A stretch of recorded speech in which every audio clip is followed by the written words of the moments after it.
Hello, everyone, and welcome to today's edition of Losses Above Replacement. I am your host, Alex Clark, joined today by our very own spring training camp invitees in Ryan Splash Potts and Mathias Altman Kurosaki. My main men, spring training is officially underway. How are we doing here today for Losses Above Replacement podcast? Trace Thompson is the best athlete in the Thompson family. I just want to say that he had a Hard monstrous disagree. grand slam today off Josiah Gray. So yeah, I'm just ecstatic that I was able to watch baseball this weekend on television. I do not care that the games don't count, but baseball is back, and it's also feeling somewhat spring-like in New York. It was over 50 degrees today. It'll be over 50 degrees again tomorrow. Oh, by the way, I'm going to spring training in a couple weeks. So yeah, I'm doing all right. Nice. I'm jealous. I haven't seen the Braves on TV yet. The only glimpses of them, I got a Michael Harris home run, which was recorded by a fan first. So like Yeah, I saw that the video. the guy that posts like MLB home runs, like just tweet or uh I don't know what the word is for Twitter, but like use the fans video, and then the Braves posted the fans video, and they eventually got like some sort of like broadcasty angle, but it's good to see Michael Harris resuming his career as the best center fielder in baseball.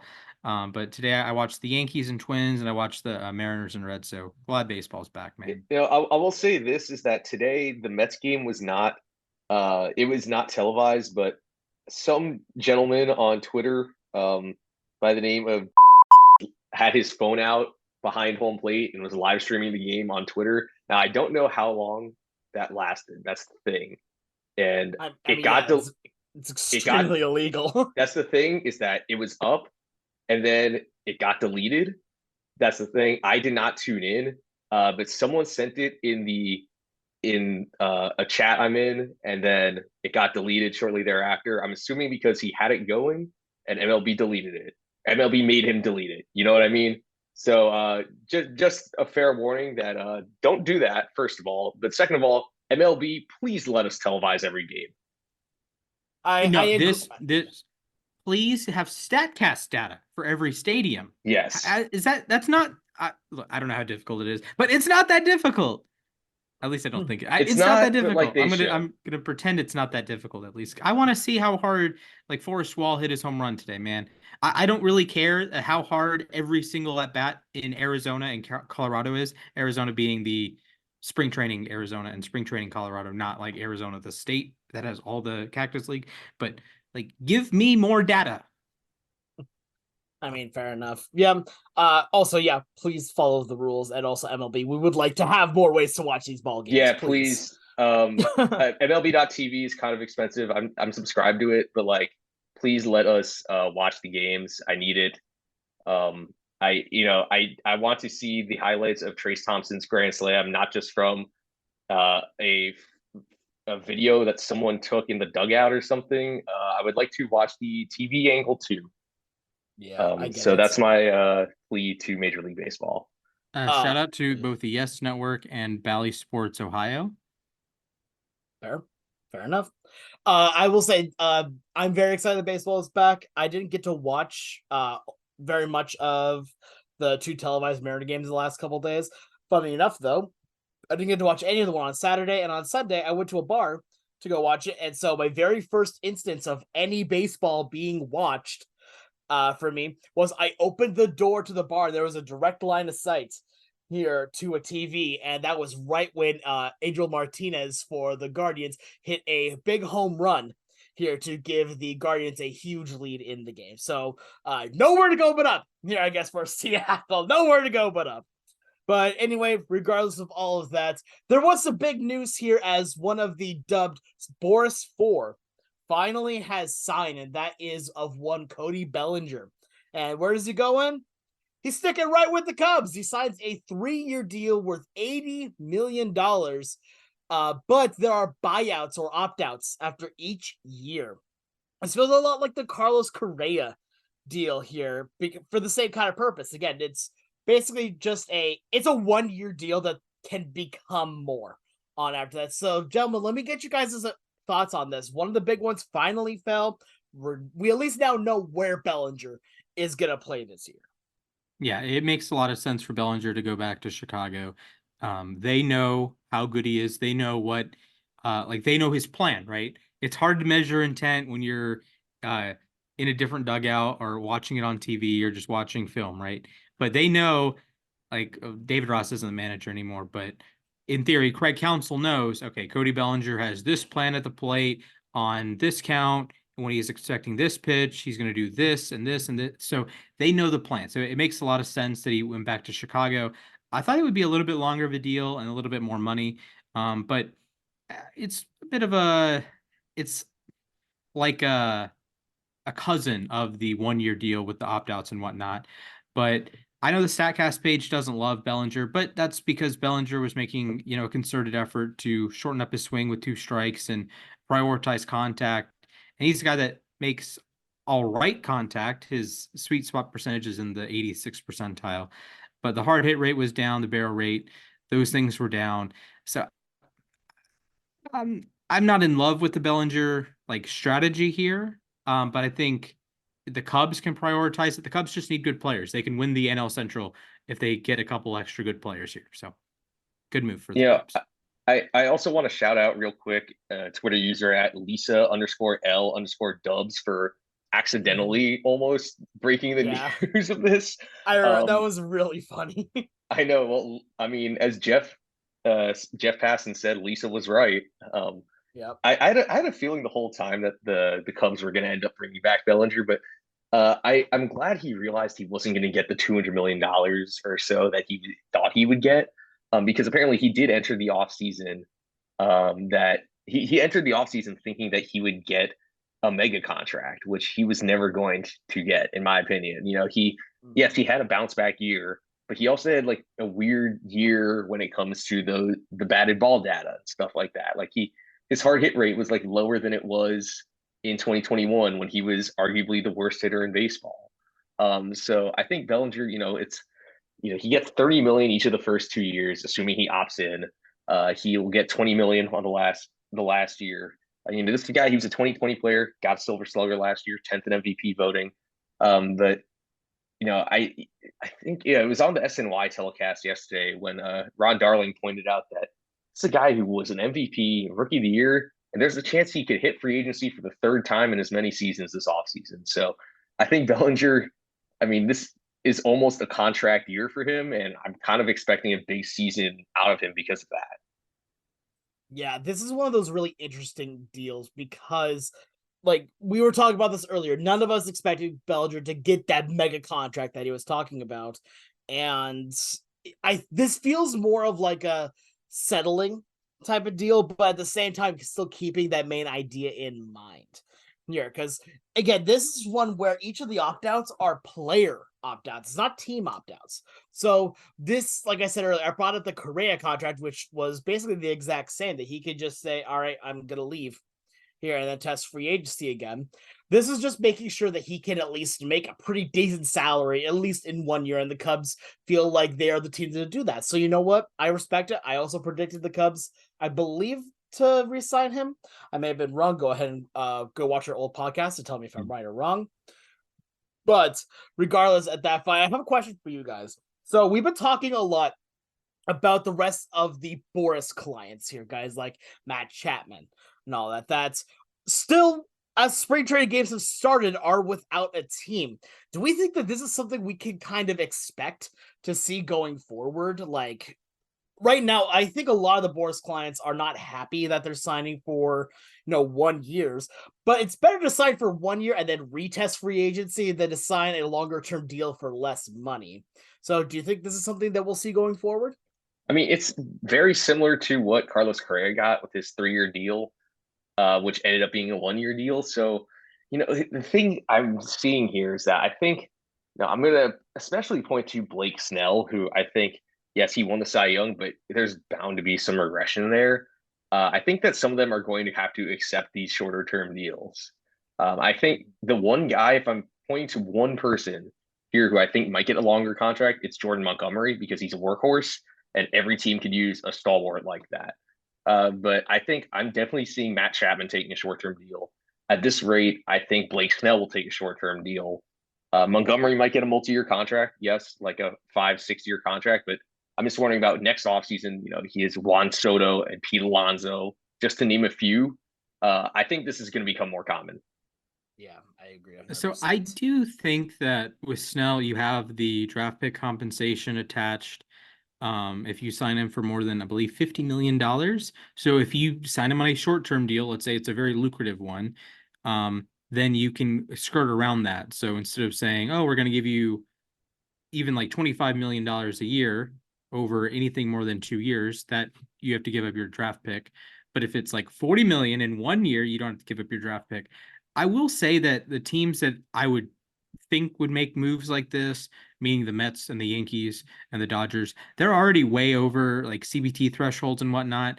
So you're paying like 120 cents on the dollar here. So if you want Blake Snell, it's not a 1 year $30 million deal. It's more like a 1 year $65 million deal or $70 million deal. So I think that throws a wrench in that teams like the Yankees, Mets, Dodgers, like these higher payroll teams might be interested in these guys, especially the Yankees and Blake Snell, or the Mets and these guys, because you have Kota Senga up in the air for a little while, but you have CBT stuff and it's complicated. I think Bellinger was also the riskiest option of the four, so I'm not surprised that one, he signed first, and two, he got a relatively short deal, especially with the opt-outs. I think there's a better chance the other three get longer deals, although I think Snell can sign a 1 or 2 year deal potentially. Yeah, my personal thought on this is that Snell, I think, probably will go for that 1 year, even though he may not want to, as much because, like you talked about, there is bound to be that regression. And on top of it as well, with Snell's play last year, excuse me, he won the Cy Young, but it was one of the most interesting seasons we've seen in a long time for a pitcher. Like a lot of times when you look at a Cy Young, you're probably seeing a workhorse that strikes out a lot of people and goes from that. That's not what Blake Snell did last year. He did not pitch deep into games. He didn't strike out a ton of people. He had He's good never been a strikeout guy to numbers. pitch deep into games. That's the thing. Even Exactly. his Cy But Young year, his other Cy Young year. Exactly. But that's what we're saying here is that he's a very, very good pitcher, but there are still these question marks. There are still these elements of risk. And for that reason, I do think that he will get a short-term deal. And like you said, Splash, the draft pick is probably what's scaring a lot of teams from giving him that longer year.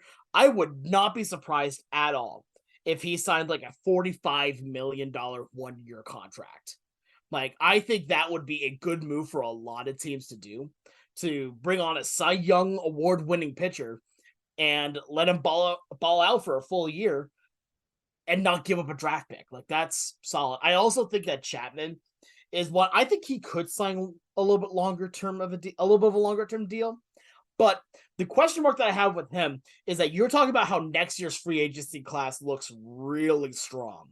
And when you have a strong free agents class, that kind of lowers the value of everybody because people are going to be spending a ton of money on some of these bigger guys. They're not going to have as much money to go around at that point. So now with Chapman, I think if he's going to try to do anything, it would be to try to get that longer term deal now, but I would not be surprised if he gets a deal like Bellinger did, where it's a multi-year deal, but it has the opt-out. So he can at least make the choice to see what's going to happen.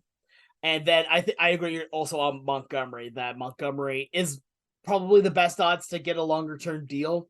But I also would not be surprised if we see another short one. His name has been thrown around a lot more than he has in previous years, just in like the public eye at that point, not even just like in free agency talks. Yeah, So apparently the Red Sox have met with him today. So yeah, there was a funny post I saw. Someone said throw out the banner, and it was a banner yeah, on Liam's been Fenway. doing that all off season. Yeah. Yeah, on the banner just said had a good meeting. I'm like, you know what? That's fair. That's fair. So anyway, any last talks here with Bellinger? Do we think that this is a good deal? Do we think this is good for baseball? Any other last words on this? I mean, I think the Cubs are in a good position. They're in one of the weaker divisions, and I think this is their opportunity to capitalize. And I think, there's a real chance they win the division next year. I think it's good for baseball when you sign good players. Listen, I know Oh, Bellinger has some warts big and if has true. some flaws. Yeah, I know, right? But I don't know. Hot take here. You should try to sign good players. Like I know I'm in some AL Central circles because I'm like in on the Tigers and in on the Royals. People are like, oh, the Royals aren't that good and they're like a 56 win team. I appreciate that they're going out and signing dudes that are major league level players and trading for major league level relievers and extending their young stars. Kansas City, I look, they might win 70 games this year, but at least they're trying. I can't say the same thing for other teams. Also, Baltimore should sign Blake Snell.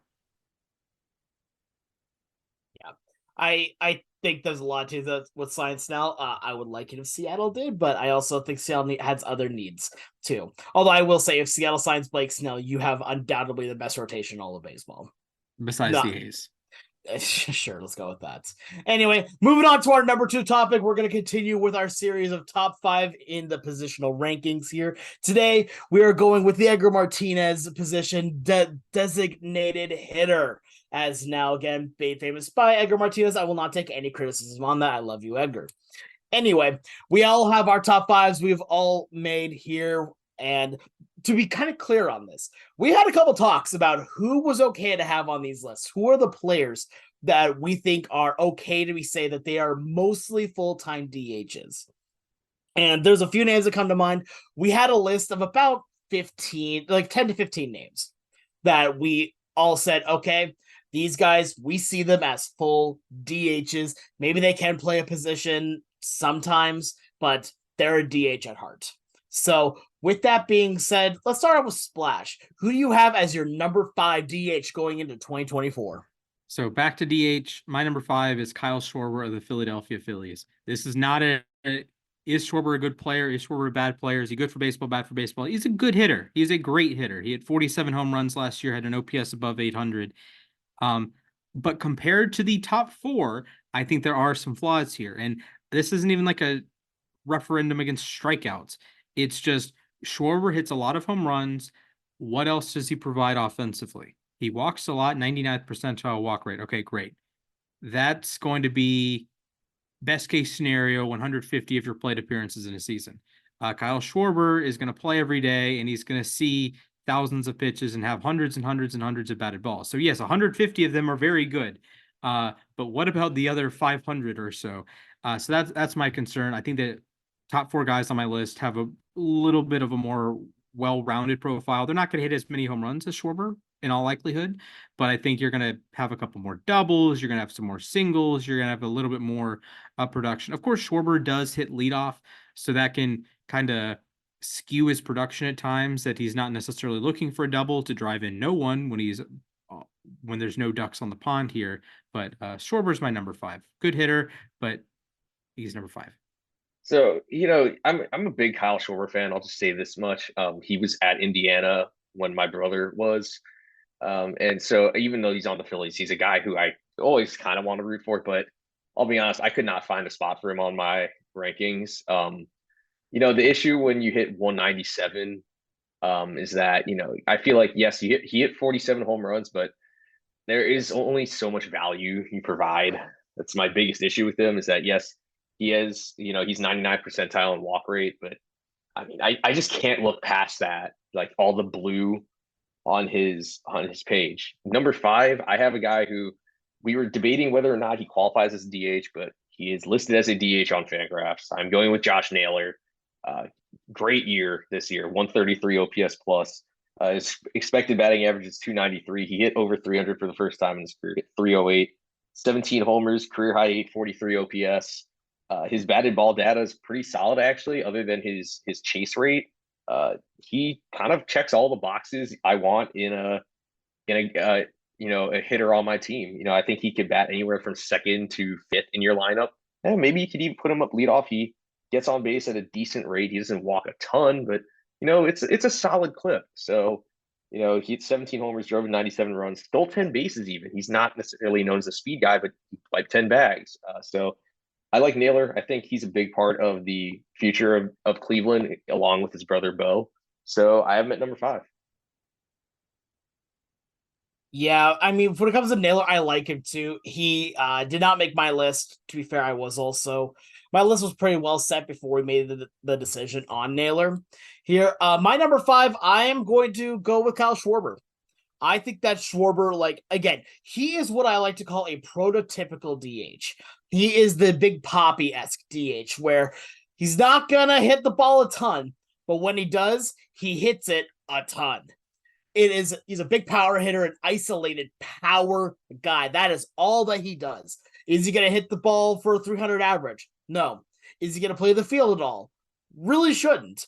Is he going to put the ball in play? He's gonna try to. But is he gonna, when he hits that barrel on the ball, is that ball going to sail 700 feet? Absolutely, it will. Kyle Schwarber makes this list for me just because this is what I like to see in a DH, and he does it exceptionally well. The biggest things to worry about with him, of course, are going to be strikeout rate and a low batting average. However, Fangraphs does seem to favor him a little bit here this year with an expected 224 batting average. If Kyle Schwarber bats 224, I'm happy with that. I think he would be happy with that. I think every team, I think the Phillies would be more than happy if Schwarber's hitting 224. But with that being said here, he's my number 5 DH. I'm going to go with number 4. And guys, guess what? It's homer time here. I'm going Mitch Garver. I think Mitch Garver is going to have a good year. Yes, I'm a Mariner fan. Yes, I know I can do this. I know I'm a homer. It's fine. Hear me out on my reasoning, though. Looking at what Garver did last year, he was a huge reason with the Texas Rangers making the run that they did, winning the World Series. Was he the biggest reason? Absolutely not. But was he a good reason and a good hitter with that team that now brings a big veteran presence to a team that needs an everyday DH? Yeah, I think absolutely so. He is a good hitter, doesn't strike as walks a decent bit at 11.2%. He's already been showing in camp that he has been very patient at the plate. He has been working a lot more, making a more compact swing.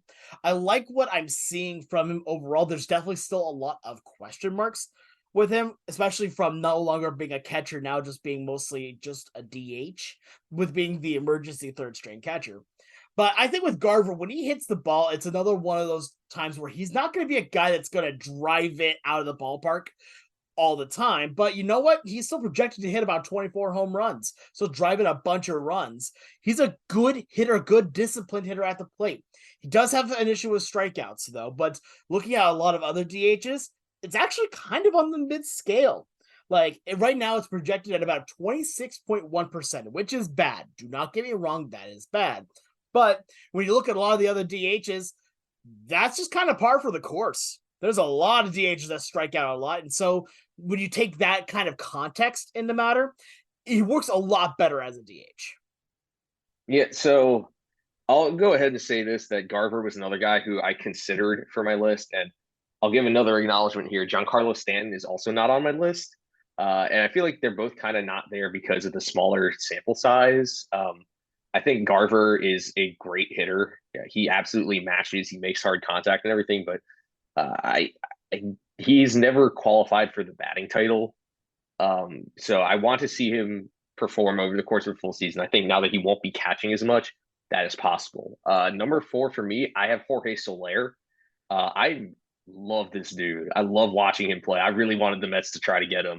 Of course they didn't. But I've been a fan of his ever since he came up with the Cubs. This year he did all the numbers trended in the right direction. I feel like walks were up, strikeouts were down, hard hit rate was up, average exit below was up, ground ball rate was down, fly balls were up. 36 homers, made his first All-Star game.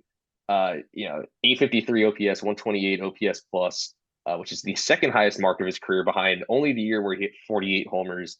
Do I expect him to hit 48 homers again? No. Do I expect him to hit 30 to 40? Yes, absolutely. I think this is a great get for the Giants. Also, his StatCast page is littered with red. So, big Jorge Soler fan. Glad he's out of the National League East. I'll tell you that much. And he's my number 4 DH. Number 4 for my DH list. I also have Jorge Soler, newest member of the San Francisco Giants. There's a stat going around that no Giant has hit 30 home runs since 2004. That would be correct. That would be Barry Bonds. I think Jorge Soler has a solid chance of ending that, especially if you throw lefties against Soler. He mollywops lefties. He destroys lefties. Them. He obliterates lefties. Destroys. So just don't, if you're facing the Giants, here's an idea. Don't throw your lefties. I don't know. Just throw your righties. Just throw your righties against Jorge Soler. Like Max said, red all over the StatCast page. 93rd percentile expected WOBA, 94th percentile expected slug. Doesn't have as much of a strikeout issue as other guys, only about 24%. Walks a lot.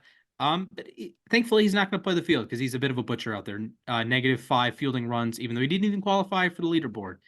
So not great there, but lots of power, lots of just. You love watching Soler. World Series MVP, of course, for my Braves. He's number 4 on my list. Yeah, Soler was one I was very heavily considering for my list here. And honestly, it was between him and Schwarber, and I just kind of at the end decided to go with Schwarber on that. All right, so Mac, we're now on to number 3. Let's have you start out. Who is your number 3 DH? So my number 3 DH is current free agent JD Martinez. There were a number of people I was considering here. I just, there are some, I'm going to acknowledge the red flags about JD, which is that his walks came down, his strikeouts went up, and that he has been dealing with all sorts of injuries the past few years. And notably, he's had back problems, which, yes, can tend to back people of their power. But you look at the rest of his stats, his fly ball rate was a career high, 37%. His ground ball rate fell to 35%. His hard hit rate was 54.9%. His average exit velocity was over 93 miles per hour. He hits the snot out of the ball. 271 average, 572 slugging, 893 OPS. He hit 33 homers despite not qualifying for the batting title. But I understand why he is not signed yet, because of that health factor, in my opinion. The fact that he's 36 years old, and he's a risk, yes. He'll be 37 in August, but this man hits. I think any team that can give him a 1-year contract, I would go ahead and do it, almost like a Nelson Cruz type. I feel like he's almost underrated, but I understand there are red flags, but because of how good he is when he's healthy, I have to put him at number 3. I agree with you, Mac. I didn't have Martinez on my list. He actually didn't even come to mind. That's actually crazy to me. Yeah, that's my mistake there. It wasn't even like a just crossed him off the list. It was didn't like acknowledge his existence. Yeah, it's probably because he's not signed yet. So yeah, that's absolutely fair. And like Soler was even like a bigger, like I guess a bigger name. He's a little younger. So absolutely fair to have Martinez in your top 5, even though I don't have him in my top 5. I think you could bump out Schwarber for him. And you could make the argument as high as 3, like you did. But my number 3 is the Big Bear, Marcell Ozuna, Mr. 4,100 last year. Again, just absolutely waxed the baseball. 396 expected WOBA, that's 96th percentile. 283 expected batting average. You don't see that out of a lot of DHs. Walks a decent enough rate, 9.6%. But the thing that I love about Marcell Ozuna is that he hits the ball really, really, really hard. Look, I understand like bunting, small ball, put the ball in play. I get it. There's value in that. Some value. There's more value in hitting the bejesus out of the baseball, and that's what Marcell Ozuna does. Last year, he had an expected ISO of 298. And yeah, you can point out, well, he was really bad in 21, really bad in 22. I would also note that his expected WOBAs weren't like that bad, right? He was a perfectly mediocre hitter, 72nd percentile expected WOBA in 2022. And in 2021, he didn't qualify because he missed a lot of time with injury and suspension. But we're not going to talk about that on this podcast. Either way, Marcell Ozuna hits the snot out of the ball, drives in runs. He was moving up in the order. If you throw out his April that he was like batting 085, he hit about 300 the rest of the year, hit 38 home runs, drove in 98 runs from May 3rd onward. So he's really good at baseball. Just don't ask him to field fly balls, please, ever again. Yeah, it's a little awkward seeing with a glove in his hand, but with a bat in his hand, absolutely great. My number 3 here, I'm going Masataka Yoshida. And I think Yoshida is a very interesting pick here, obviously. But I think that we all have different people in this spot, which I find also really funny. But I was going through the names on this, and his name popped out to me for a couple of reasons. First of which being that of all the players that we have at DH that we're really seriously considering, He has the lowest strikeout rates by a significant margin, in fact. Like for a lot of these guys here, they're in the mid-20s, high 20s, even low 20s. Masataka Yoshida's strikeout rate projected is 12.6%. 12.6% and is projected to hit just under 300 right now at a projected 292 with a WRC plus of 120. That's really good. Like, don't get me wrong, it's definitely not the prototypical how you see a DH. Again, that's a big power hitter, yada, yada, yada. But he's still expected to hit about 17 home runs, which isn't a ton, but that's not his game. He's good at getting on base, about driving people in, and he does that exceptionally well while being a good bat-to-ball guy at the plate. Again, a strikeout percentage of less than 13% is insane to me. And I don't see, like, I understand that like he has his problems, but just pure bat on ball matters a ton, in my opinion. Just getting the ball in play and not striking out, I think he's well worth this number 3 position. So my one thought, I'm gonna just put this out there quickly, is that I'm a big fan of Yoshida. I like that he does not strike out a lot. I think he's a solid hitter.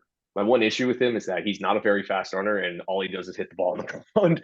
I really, really want to believe in him, and I think the Red Sox will eventually get the player we think he is. But until he figures out how to hit the ball in the air more frequently, I can't put him in my top 5. I That's echo fair. your sentiment there, Mac. You know, he was my rookie of the year pick last year. Didn't age particularly well. I thought he'd be better defensively. I thought he'd move better. It just didn't materialize. And look, there's some value in, being a high batting average guy, high contact guy, but you lose some of the upside when you hit the ball on the ground as often as he does.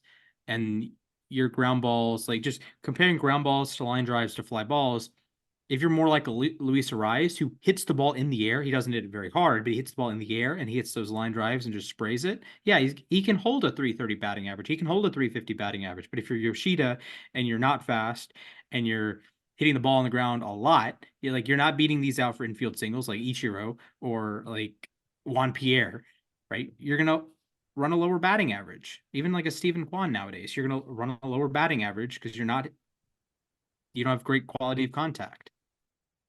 I mean, at the same point, though, still, yeah, he's not getting it big at that point, but he's still doing something right on that point. One, still playing, and two, a lot of these times, even when he does hit ground balls, he finds the holes. He finds being able to get to first base and then go from there.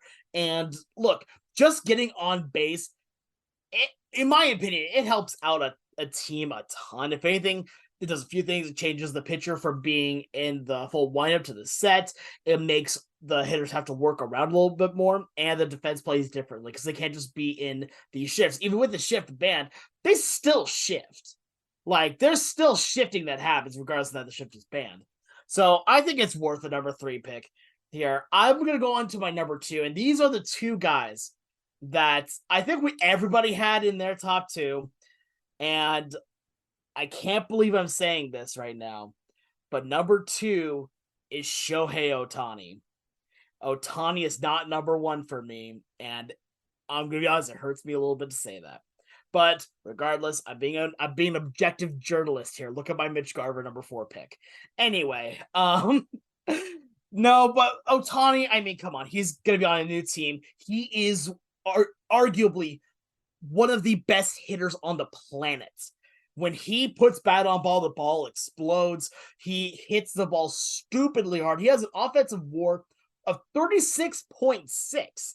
And even if he's not going to be pitching this year, he's going to be able to focus fully on hitting. And I expect maybe these numbers could be even bigger because of that. Because he's not going to be focusing on trying to pitch every 5th day. He is going to be focusing on just being a hitter. And who knows what happens with that? Because look, you take a look at a guy and you take a look at just playing baseball in general, a lot of players do better when they are taken away from the field to just be a DH because that's where they can focus all of their time and all their energies. Now, let's see what happens when you get rid of an entire pitching idea and just focus on the hitting. I think we could see an even better Shohei Ohtani this year than we have in previous years. Do I think it's going to happen? not 100%, but the idea is fascinating. So I think I'm going to be the outlier here because at number 2 I have Jordan Alvarez, and yeah, I'm going to say this right here. This is a very much 1A, 1B situation because Yeah, Jordan 100%. Alvarez is a monster with the bat in his hand. I mean, this dude, every time he swings, I feel like he's going to hit the ball over the fence. And the crazy thing is that it's not like he's a big strikeout guy. He walks like 14% of the time and he strikes out, 18.6% was his rate this year, which is actually a career best for him. It's weird to say that his numbers even maybe took a step back just because of how insane he was in 2022. And just like Otani, he dealt with some injuries. He only played in 114 games, but he hit 31 homers in that time. So, that's on pace for like 45, I'd like to say, a bit over 40 for a full season. So the last 2 years he's had some injuries that have hampered him. He's never played more than 145 games in a season, but I mean, he's just so good. And the Astros have him locked in on a nice contract. His Statcast page is literally all red. There is no blue on his batting Statcast page. But I have to put him at number 2. I think that kind of gives away who my number 1 is, but he's a 1B. Let's just put it that way. Alvarez is 1B for me. Oh yeah, no, 100%. I completely understand. This is very much like even if we could, this would be like a 1AA and 1AB. Like Yeah, it's pretty that much. close. This is. Mhm. Like, considering that Otani is not pitching, I'm cool with these guys being back to back in your top 10s or your top 20s or your top 100s, whatever, however long you want to do. Um, Again, like both of you have said, this is a 1A, 1B thing. I will take Shohei Otani at 2 here. I know he won the MVP. I know he had 44 home runs and led the American League in just about every hitting category. Even after missing 27 games, he led the league in home runs. He led the league in on base and slugging and OPS and OPS plus and total bases. Total bases despite missing 27 games. I will say part of that is a little bit of a down year from everyone, and the second best player in the American League missed 43 games, Corey Seager. But I look at the profile with Jordan versus Shohei, and it's eerily similar. They both just destroy the baseball, right? They're both like 99th percentile, 97th percentile, 98th percentile, 99th percentile, 100th percentile, yada, yada, yada. I think Jordan is a more. I had this argument last year with Bryce Harper, so I'm being consistent here. I think Yep. Jordan Alvarez is a more well-rounded hitter than Shohei Otani. I think Otani can be a better hitter. He was a better hitter last year. He walked more. He hit for more power. He had a higher batting average. His WOBA, Alvarez was 415. Otani was 433. But then you look at what you expect, what the batted ball metrics say. Otani was 427. Alvarez was 438. So you're really splitting hairs when you get past 420, really, blaze it. I think Alvarez has a little bit more plate coverage, a little bit more like bat to ball skills, and unlike other players like Masataka Yoshida, the bat to ball skills here is elite quality of contact. That it's not just hitting the ball to hit the ball; it's hitting the ball to make or do damage, to put runs on the board, to be on second base, or to just trot around the bases. Jordan does that a lot. He's done that 129 times in his career. Otani does that a lot. He's done that 171 times. I do have a tiny bit of pushback with the whole not pitching might make him a better hitter. In 2019 and 2020, when Otani threw 0 innings A or combined like 2/3 of an inning. yeah, because he got annihilated by Oakland. That was his nadir as a hitter. He had a Yeah, really he good he rookie struggled. season, and he Yeah. was really good 2021 to 19. 2023. He- 19 and 20, not very good as a hitter, not as good. He was still fine in 2020 he was 2019. dreadful as a hitter. 2020, small sample size, so Yeah. we can be fair there. But I'm not 100% sold that a player like Otani that's done the hitting and pitching for his entire career, and that's like his thing, right? And if you take something away from him, I don't think that automatically makes the other thing better. I think Oh no, there's I'm a not sort saying it of automatic. I'm not saying it I know, automatically. but I think that's that's a popular thing. It's that, oh well, if he focuses on one thing, maybe it'll be better. Maybe, but I think there's also a chance that maybe you're out of rhythm, and maybe because he's still having to go through the rehab to pitch again. That's one thing the Dodgers have run into issues with, that, oh, Otani's going to be at batting practice today. Then it comes up he has a pitching drill or has some arm rehab or whatever. That's the nuance of being Shohei Otani. So I think as he's not going to throw any major league innings, of course, but he's still having to do some pitching drills and some pitching work so he doesn't like fall a full year behind as a pitcher. Because I believe I ranked him number 3 as a starting pitcher last season. And that's not something you want to give up. You signed him to a $700 million contract. So he's still going to be doing pitching work on the side. So I don't think it's like a full 1-to-1 here. So give me Ohtani 2. And I guess that explains Jordan at 1. And I give enough of a Jordan explanation. So if you guys can go ahead. Yeah, no, I understand. Like, I was just bringing up the idea of that. I'm not sure if it is going to make make Ohtani a better hitter. It's just a potential, and I've seen it be both ways on that. But you're 100% right that there's also the chance that taking someone out of their normal rhythm of doing it a certain way can make them worse because they're trying to readjust. That obviously means that for me, my number one DH is Ryan Noda of the Oakland Athletics, and it's Jordan. It takes a special kind of player for me to put an Astro at number 1 because, again, I've had my biases. I was going to say I was fully expecting you to not have him on your list. If I did not have him on my list, I think I would be disqualified from any job I ever try to go to ever for being 100%. A homer. Like, here's the thing. Yes, I am a homer. I understand this. But at the same time, also, I'm being realistic. On everything that I say, I still at least have a reason for. And when it comes to Jordan, the dude is, in my opinion, the most dangerous man alive with a bat in his hands.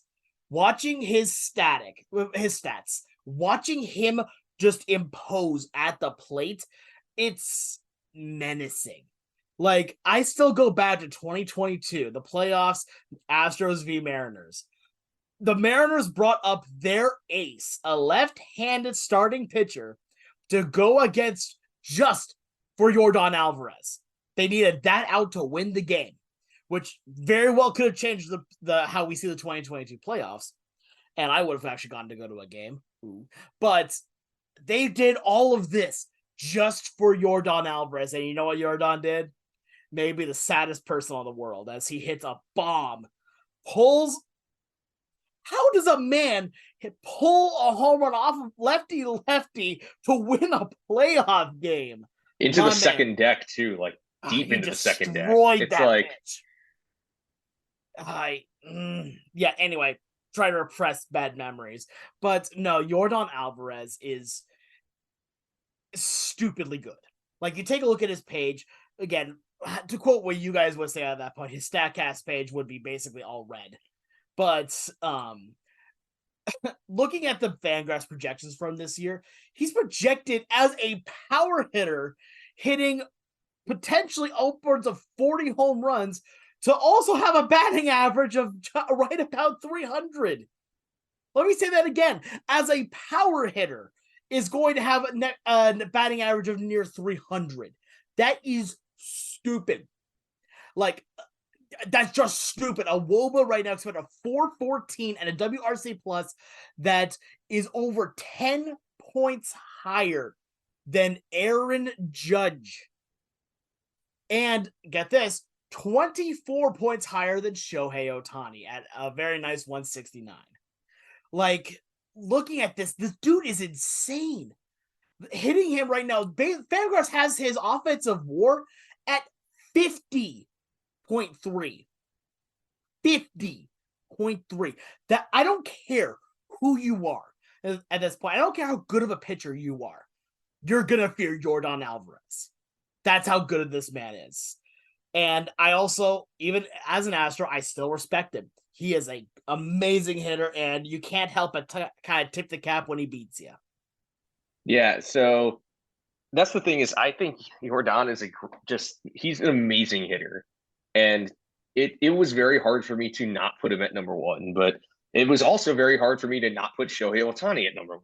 And, this is where my sort of homerism comes in. Like, he's like my favorite, basically like my favorite player to watch. I mean, the dude, how many other guys can say they can hit the ball, close to 500 feet and throw the ball 100 miles per hour? Yes, he's injured right now, but this was the best version we've seen of him yet. hitting 304, 1,066 OPS, of 184 OPS plus, like Splash said. Missed the last 4 weeks of the season. Still led the AL in total bases and home runs. He also stole 20 bases, by the way. Yeah, Shohei Ohtani's just I got to watch him twice in person this year. One of the times he was a home run short of the cycle, and by short of the cycle, I mean he flew out to the warning track in his last at bat. I actually have that video saved on my phone. And then the other time was at Citi Field, and the only time he didn't get walked when I saw him, he fell to a knee on an off-speed pitch from Kodai Senga and ripped it 116 miles per hour to the right field wall. Yeah, I don't know what else to say about him. He's amazing, and I feel like the Dodgers are the evil empire, but I feel like I will always root for Ohtani no matter what team he's on. Yeah, no, I completely understand that, and I agree. Also, like both of these guys are absolutely incredible. I still am fully of the belief that Ohtani is the most valuable player in baseball when he's pitching as well. But that's a discussion for another day that we've also had this on this podcast more times than I can count. But anyway, let us know what you guys think. Let us know who are your top five. Are there any people that we missed out on? Do you think any of us are dumb for not putting Ryan Noda at number one or something like that? Let us know on X or Twitter, whatever we decide to call it, at LAR_baseball. But now it is time for everyone's favorite segment. It is time for trivia. And today, for the trivia duties, I hand it off to one Ryan Splashpots. Hello, friends. I have today's trivia. The topic, like our show, is designated hitters. I have MLB Power Pro's 2008's designated hitters pulled up. Oh, no. There's 14 of them because the Astros. Okay, yeah. I was about to ask about the National League. Yep. These are pulled from the baseball cards page, so this isn't like who I would play at DH or players from AAA or players on the bench. No, this is what baseball cards page. Alex knows what I'm talking about. Matt, yeah, I know we'll exactly get to what you you're here in a talking moment. about. Yeah, this is their default lineup. Yeah. Yes, there is one great player who wasn't licensed to be in the games, but was the team's DH in the game. For this player, I'll accept either his great name or his name in real life. Okay. Given that Alex has played the game, Mac has not, I am willing to offer a handicap for Mac. So you may choose 2 of the 5 options. Okay? All right, let's do it. So option 1, you can go first. Option 2, you automatically win ties. Option 3, Alex only gets 2 strikes. Option 4, you get 4 strikes. Option 5, you get a player hint, which would be me reading off the 2007 description for the players. Okay, I'll definitely go with a player hint, and okay. I'll go with the tiebreaker thing. Okay, sounds like a plan. So I will flip a coin. Flip a coin. So tails. So Mac, you go first. Anyways. So I just name a DH in the game? Yeah. Name an American League DH. There's 14 available options. Okay, I'll go with an easy one. David Ortiz. David Ortiz is correct. Thank you for choosing him because I did not unlock his hint. To be fair, I was actually planning on probably avoiding Ortiz because I didn't know if the game wanted to put him at DH or at first base. Or first base. Fair. Oh my god. Yeah. Fair. But Alex, I'm trying to remember who they did put at first. I want to say it was Euclid. The Greek god of walks.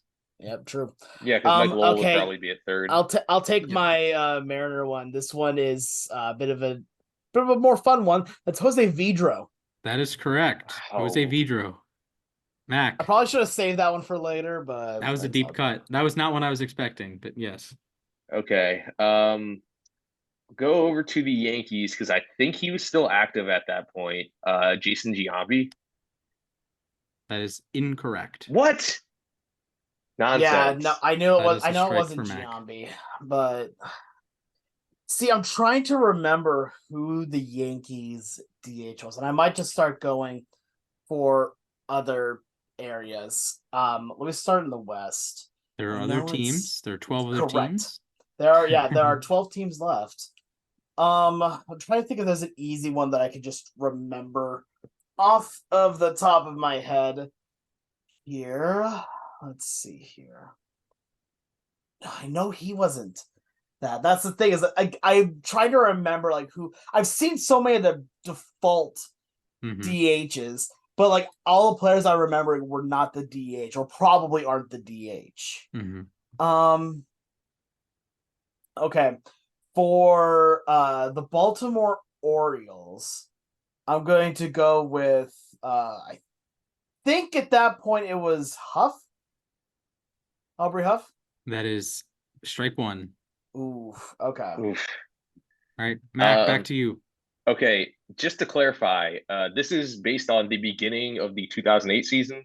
Yes.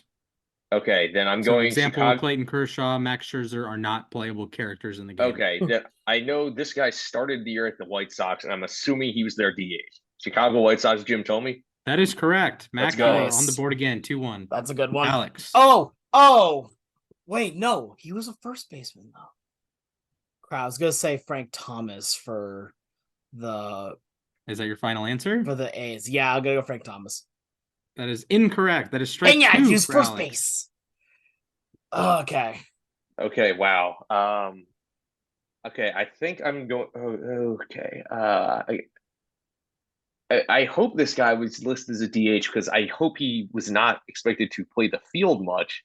I'm going with Cleveland, Travis Hafner. That is correct. Mac, Let's go. Wow. again, 3-1. Oh, Alex, I know my back to mid to you. late 2000s baseball. I'll tell you that much. Beautiful. see, okay, I'm still on the A's because I know it's not Thomas. The other name that I'm thinking of, I vividly remember him playing the field is the problem. Remember, you are on strike two now. I'm aware of this, Splash. Thank you kindly. This is tough. Okay, I'm going through like the different like teams first in the West because that's the teams I know that I played the most. So I'm trying to figure out who the was because like I know a lot of the names. I'm just trying to figure out which one was the DH here. It's not okay. I'm on Texas right now, just in my head. I know Milton Bradley was there, and he played a lot of DH for them, but I know it's not Milton Bradley. I know he was a right fielder. He played right field. It's not Young. Was it Mike Burton? Was it Hank Blaylock? Frank Catalanoto? Dang, I feel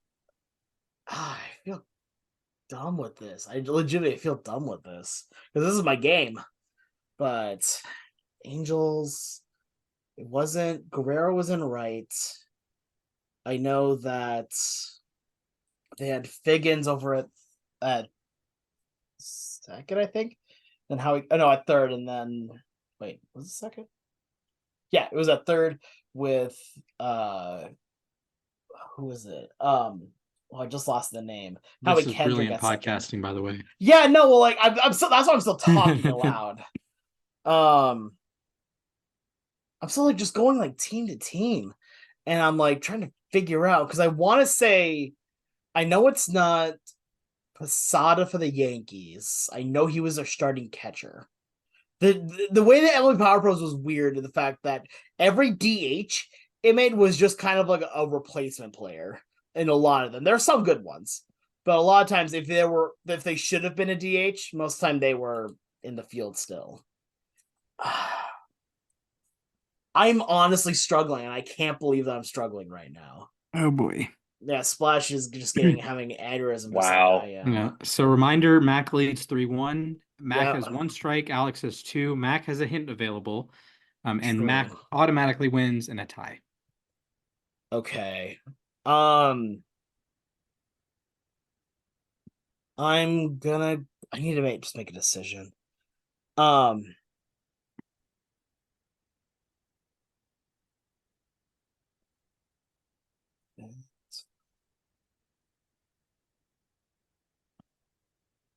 I'm struggling.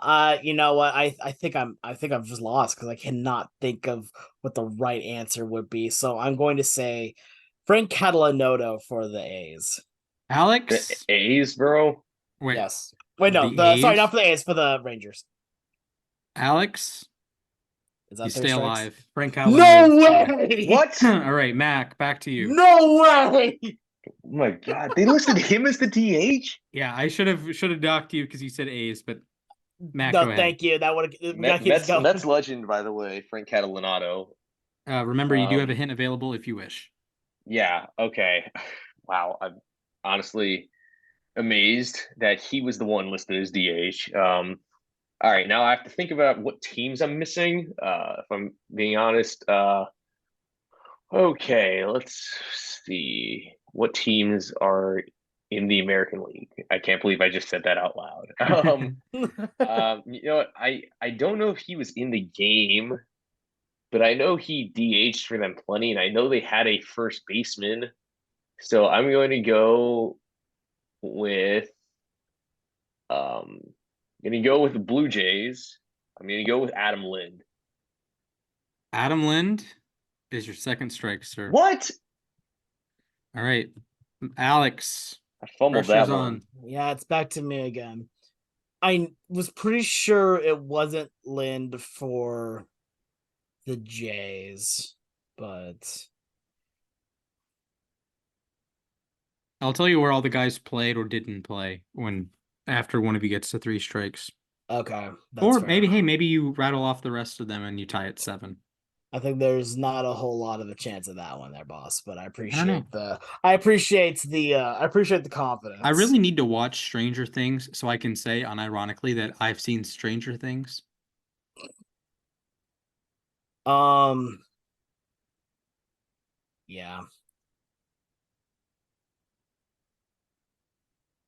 Trying to figure out like who are I'm going again, like I said, I've been going division by division. Mm-hmm. And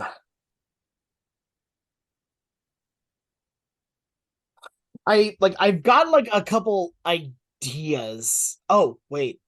Is that it? No. I thought it was second base. All right, because we need to make sure we keep this moving here at this point.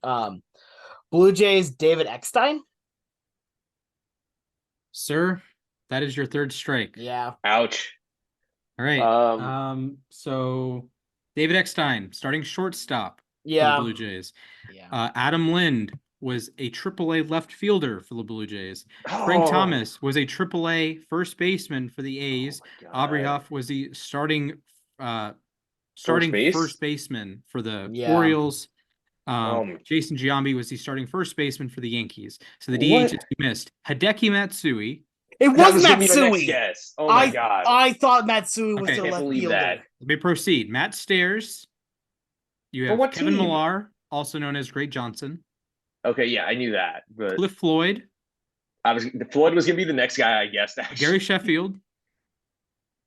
For the Tigers. Okay. Yes. Jason Kubel. It was Kubel. Oh wow. Okay. Cool, yeah. Billy Butler. Okay. Big Country. Country Breakfast. Country Breakfast, yep. Gary Matthews Jr. Oh, For it what, was the Angels? Yes, with the Yeah, Angels. it Corey Hunter was. in center. Yeah. Mike Sweeney for the A's. It Mike was Sweeney played for the A's? Yeah, Mike Sweeney for the A's. Oh my God. I think of him only as a Royal, if I'm being Good honest. job, everybody. Congratulations, Mac. You didn't even need your hint. Yeah, thank you. Like I said, I knew my mid to late 2000s baseball because that was right around when I got into the sport. So Beautiful. That's fair. Yeah, I just have not played Power Pros in a hot minute. That's a shame. I want to be playing it more, but it's called having other jobs to do. Well, hey, you could make Power Pros your job. There's nothing stopping you. I mean, there is. It's called it's a paycheck. true, you know. You can make a paycheck with MLB Power Pros. It might take some work, but hey, elbow grease is important. I mean, elbow grease is quite important, but that's what my Wii is full of anyway. Whoa! Whoa! Whoa! The Nintendo Wii. Nintendo Wii. Okay. Whoa. What did you think I said, you dunce? You said wow. Okay. That's might be on that might be on the LAR OnlyFans, but oh my God. Continue. L. That's an L for Wii Splash on that one. Jeez. Anyway. You said on your Wii. And of course I'm going to be like, that's hilarious. We're talking about MLB Power Pros. Okay. We will continue. Let us know how bad I am at knowing baseball trivia as well I can as tell you that every single day, but yeah, and also let Splash know that there are other terms that we could use on a podcast and having at least some level of contextual sense. But anyway, it is now time here for the moment to ourselves where we talk about anything we want to. It does not have to be baseball related, but it absolutely can be. Is there anyone who would like to go first?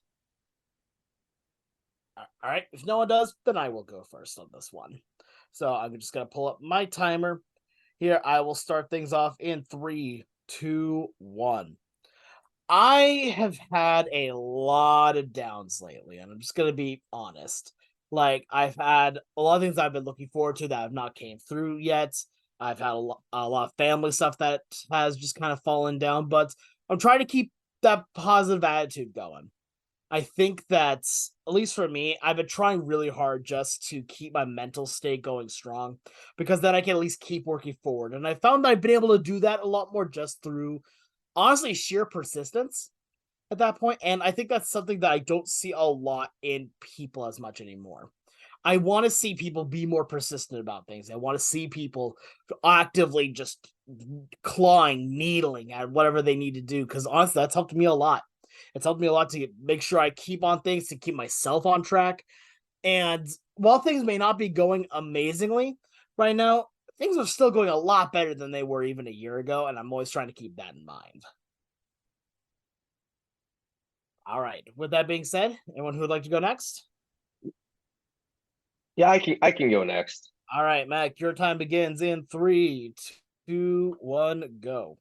So I just want to say that it's 2024, and I cannot believe we're still regulating people having fun in sports. They're gonna use two examples here. One, Tyler Wilson from Grand Canyon hit a game-tying grand slam to tie a game. His team was trailing by 7 runs at one point, and he got ejected for doing a bat flip. Nonsense there. I'm going to jump over also to the ACC swimming and diving championships this past weekend. A gentleman named Owen Lloyd swims the 1650 freestyle, which is the longest race in the sport. He wins the race. He wins a conference title for NC State. He's celebrating, he gets up on the lane line because he went 1-2 with his teammate who was in the lane next to him. And then he like probably accidentally falls into the lane next to him. And he's getting ready to do his post-race interview, and he gets disqualified for supposedly interfering with another swimmer. Now, first of all, this is nonsense because he interfered with nobody. Nobody in the lanes next to him was still going.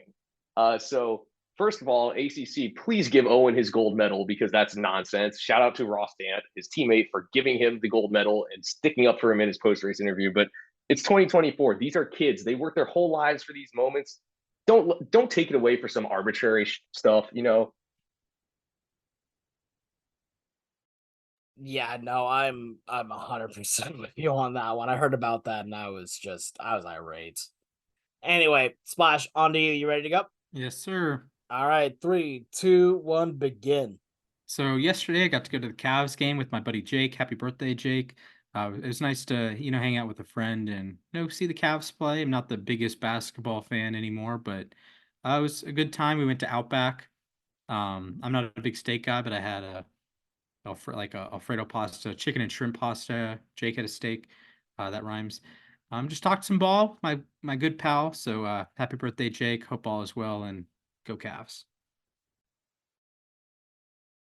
Yeah, no, definitely understand. I'm not the biggest basketball fan either. I'm trying to get into it though, but we'll see.